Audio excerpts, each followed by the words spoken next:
बन गया। दिन दहाड़े दो बदमाश एक लड़की को किडनैप कर ले जाते हैं। तभी मौके पर मौजूद लोग उन दोनों लड़कों को पकड़ भी लेते हैं। इस घटना के बाद उत्तरकाशी जिले के बीजेपी अल्पसंख्यक को शहर छोड़ना पड़ जाता है। अब आपके मन में ये सवाल जरूर आ रहा होगा कि मैं उत्तराखंड को कश्मीर से क्यों जोड़ रहा हूँ।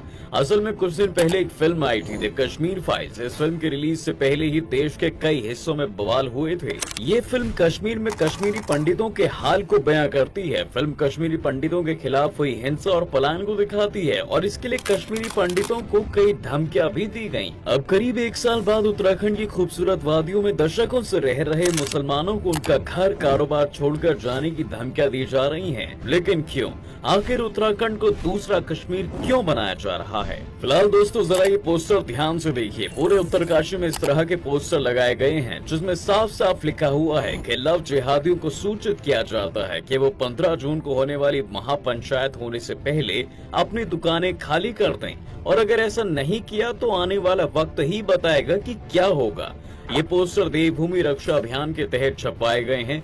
कश्मीर में भी आतंकियों के द्वारा कश्मीरी पंडितों को धमकी देने का स्टाइल भी कुछ ऐसा था, पर अब यही हाल उत्तरकाशी का है। जिन दो लोगों ने उस लड़की को किडनैप करने की कोशिश की थी, उनमें से एक का नाम है उबैद खान और दूसरे का नाम है जितेंद्र सैनी। अब जिस लड़की को किडनैप करने की कोशिश इन दोनों लड़कों ने की थी, वो अपने मामा के साथ रहती है। इस घटना के बाद लड़की के मामा काफी डर गए, तो उन्होंने इस मामले को पुलिस को बताना ज्यादा सही समझा। बस यहीं से शुरुआत होती है दोस्तों उत्तराखंड के उत्तरकाशी की लव जिहाद स्टोरी, क्योंकि इस केस को लव जिहाद का नाम यहाँ के हिंदूवादी संगठनों ने दिया है। इन संगठनों को इससे कोई फर्क नहीं पड़ता कि दोनों आरोपियों में से एक हिंदू भी था लेकिन दूसरा मुसलमान था, इसलिए केस को लव जिहाद का एंगल दे दिया गया है। पुलिस ने दोनों आरोपियों के खिलाफ आईपीसी एक्ट 363 यानी किडनैपिंग, 366A यानी कि नाबालिग लड़की की खरीद और पॉस्को एक्ट के तहत कई धाराओं में केस दर्ज कर लिया है। दोनों को 14 दिन की जुडिशियल कस्टडी में भी भेज दिया गया है। इतना सब होने के बाद लड़की के मामा को लग रहा था कि मामला यहीं थम गया है, लेकिन उनकी ये सोच गलत साबित हुई। दरअसल 29 मई 2023 को कुछ दक्षिणपंथी संगठनों ने पुरोला में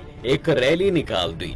इस रैली में मुसलमानों को शहर छोड़ने की मांग की जा रही थी। धीरे धीरे ये मांग उग्र होती गई। शहर में मौजूद मुसलमानों की दुकानों पर लठ बरसाए गए। यहाँ तक की बात सबको समझ में आ रही थी, लेकिन इसी में एक और बात ऐसी थी जो सबके समझ से परे थी। बताता हूँ। दरअसल बात है उत्तरकाशी के अल्पसंख्यक प्रकोष्ठ के प्रमुख मोहम्मद जाहिद की, जिन्हें पुरोला छोड़कर जाना पड़ा, वो भी मजबूरन। ये वही जाहिद हैं जो उत्तरकाशी में पिछले 25 सालों से भी ज्यादा वक्त से रह रहे हैं। जाहिद मलिक उत्तरकाशी जिले के बीजेपी अल्पसंख्यक मोर्चे के अध्यक्ष हैं, और इस मुश्किल घड़ी में जब जाहिद ने अपनी पार्टी के लोगों से उनका सपोर्ट करने की बात कही, तो पार्टी के लोगों ने साफ इनकार कर दिया और जाहिद को भी चुप रहने की सलाह दे डाली। इसके बाद 4 जून को देहरादून से आए हिंदुत्ववादी नेता और देवभूमि रक्षा समिति नाम का संगठन चलाने वाले स्वामी दर्शन भारती ने भी पुरोला में एक रैली निकाल दी। भगवा कपड़े पहने दर्शन भारती के साथ कुछ स्थानीय लोग इकट्ठा हो गए और मेन मार्केट में भड़काऊ नारेबाजी भी शुरू हो गई। सबको लग रहा था कि दर्शन भारती के अलावा यहाँ अब कोई और नहीं आएगा,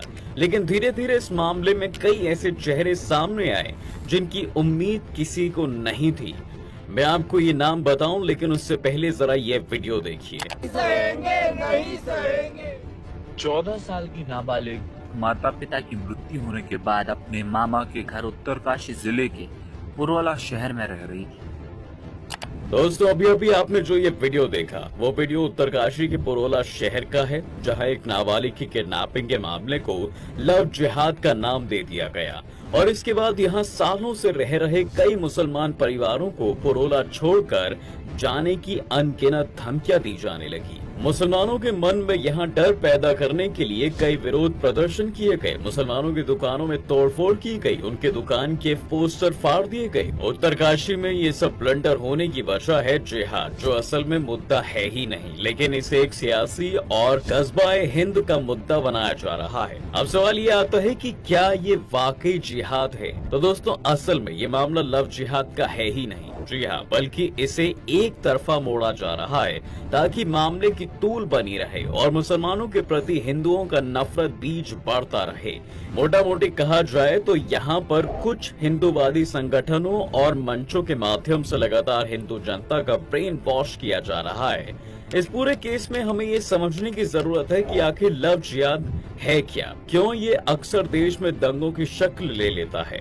दोस्तों, वैसे तो लव जिहाद पर बातचीत आज से करीब 23 साल पहले शुरू हुई थी, यानी साल 2000 में, और आजादी से पहले भी लव जिहाद के कई मामले सामने आए हैं। इन मामलों में जब एक कम्युनिटी के लोग दूसरी कम्युनिटी की लड़कियों को गलत पहचान यानी गलत आइडेंटिटी बताकर प्यार करते हैं और उसके बाद लड़कियों पर अत्याचार करके उनका धर्म परिवर्तन कराया जाता है, उस केस में ऐसा करना लव जिहाद कहा गया है। अब ये जो शब्द है लव जिहाद, ये दो शब्दों से मिलकर बना है, इसलिए इसके मायने समझना बेहद जरूरी है। लव यानी प्यार, इश्क, मोहब्बत, और जिहाद जो कि एक अरबी शब्द है जिसका मतलब होता है किसी भी तरीके से धर्म की रक्षा करने के लिए लड़ना। इन शॉर्ट, लव जिहाद और जिहाद is the feigning of love by Muslim men to convert women belonging to non Muslim communities to Islam. और इस मुद्दे ने दोस्तों तूल तब पकड़ा जब 25 मई 2017 से 2018 के बीच केरल हाईकोर्ट ने हिंदू महिला अखिला अशोकन की शादी को रद्द कर दिया था, जिसके अगेंस्ट जाकर इनकी फैमिली ने इनके खिलाफ सुप्रीम कोर्ट में पिटीशन फाइल की थी, जिसमें उन्होंने यह भी कहा था कि उनके बेटे को आतंकवादी संगठन ISIS फिदायीन बनाने के लिए लव जिहाद का सहारा ले रहा है। इसके बाद सुप्रीम कोर्ट ने हादिया और शफीन के निकाह को रद्द कर दिया था। कुछ वक्त पहले लव जिहाद को कानूनी मान्यता नहीं दी गई थी, लेकिन अब सुप्रीम कोर्ट ने मान लिया है कि लव जिहाद होता है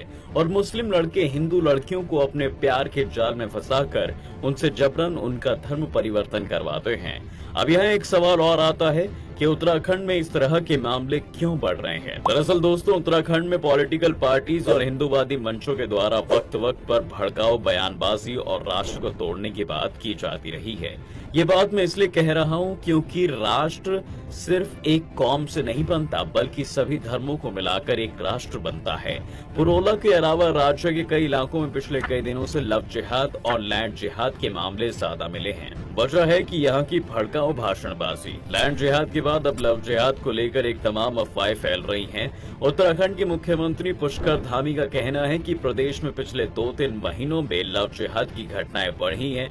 ऐसे में सरकार सख्ती से इन मामलों को रोकने की कोशिश करेगी। अब आप सोच रहे होंगे कि लव जिहाद तो सुना था, पर ये लैंड जिहाद ये क्या भला है। इसे ऐसे समझिए दोस्तों कि लैंड जिहाद लोगों को अपनी जमीन बेचने के लिए मजबूर करने का एक तरीका है। ये कहीं भी हो सकता है, स्पेशली असम में मियां यानी कि बंगाली मुस्लिम यहाँ से सब काम करते हैं। ये लोग जमीन के मालिक को घेर लेते हैं और जमीन को रहने के लायक नहीं बनने देते। कभी कभी ये लोग मवेशियों को चुरा लेते हैं और मवेशियों के कटे हुए सिर को जमीन पर फेंक देते हैं, जिसके जमीन के मालिक को जमीन बेचने पर मजबूर होना पड़ता है। इसके बाद एक तीसरा शख्स खेल में आता है और जमीन खरीदने के लिए मालिक के सामने एक ऑफर देता है और इस पूरे प्रोसेस के बाद जमीन पर कब्जा हो जाता है।